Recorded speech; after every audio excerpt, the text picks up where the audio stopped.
Lakad ka lang dito. May isang ATM dito. Dito ako mag-withdraw sa kabila. Yan. May isang ATM dito. Dito ako mag-withdraw. No? Punta tayo dito.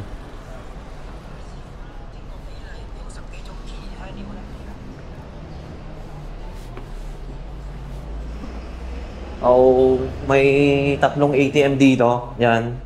Tatlong ATM yan. Walang gagawin ko ay dito ako dito yung ATM na pwede kang mag-deposit.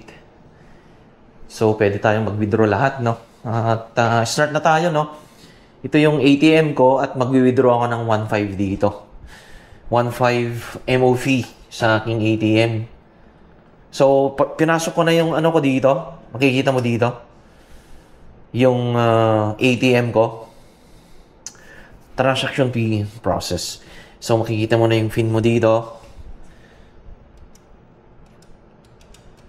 Yung minsan may mga tumutunog na ATM, no? Dito, naka-silent yung pag-pindot mo yung mga keyboard dito. Cash withdrawal, makikita mo dito. Transfer, balance inquiry, credit card payment, no? Ito yung gagamitin ko, cash withdrawal. So, dalawang option tayo dito. MOP, HKD. Kung pwede kang mag-withdraw ng HKD, pwede rin dito. Ito yung pipindutin ko. MOP. Then, 1.5 ang i-withdraw ko. Meron siyang 100 dito, pwede kang mag-withdraw ng 100. 500, may option tayo dito. Walang 1,000 bill dito. So, ang pipindutin ko lang ay 1.5.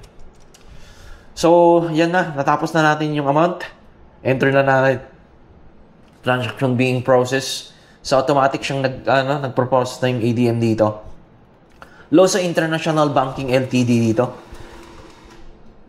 Kung na-try mo na. So, kung may Mastercard ka, pwede kang maka-withdraw dito. So, tinatawag dito, Acceptance Visa Mastercard.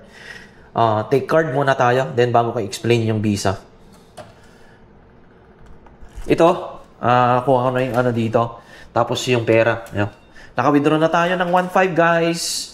Don't forget to subscribe to my YouTube channel. By the way, kung gusto mong mag-withdraw ng inyong video online banking, pwede dito. Kasi accepted Visa Mastercard, gabi. Kung gumagamit ka ng video online banking or inyong video ATM, pwede kang mag-withdraw dito. May Visa, Mastercard yan. Makikita mo dito. Yan, Visa, Mastercard. Pwede kang mag-withdraw ng video. So, sa susunod guys, i-demo ko kung paano tayo mag-withdraw ng ating video online banking. Yung kabayan na ATM, kung OFW ka, kung gumagamit ka ng kabayan OFW, pwede rin dito. Tingnan ko dito, sa kabila, pwede. Dito lang dalawaan yung pwede tayong maka-withdraw ng Loso International Banking. Malapit na sa Yuyawan at sa Sasa. Paglabas nito ay Sasa. Yan, making life beautiful. Sasa. Yan. Natin ako dito. Withdraw na ako ng 1.5. Withdraw tayo ng 1.5 dito. Yuyawan. Tapat lang ng Yuyawan dito. Makikita mo yung Emperor at saka yung dito. Maraming salamat guys. At ito yung na-withdraw ko guys na pera. ICBC 1.5. Dito tayo mag-withdraw. Maraming salamat guys at don't forget to subscribe to my YouTube channel. Ito na yata yung pinakamalaking ATM na napasukan ko, yung Loso International Banking. Ito yung main office nila. Yung harap nito ay Yoyahan guys. Maraming salamat.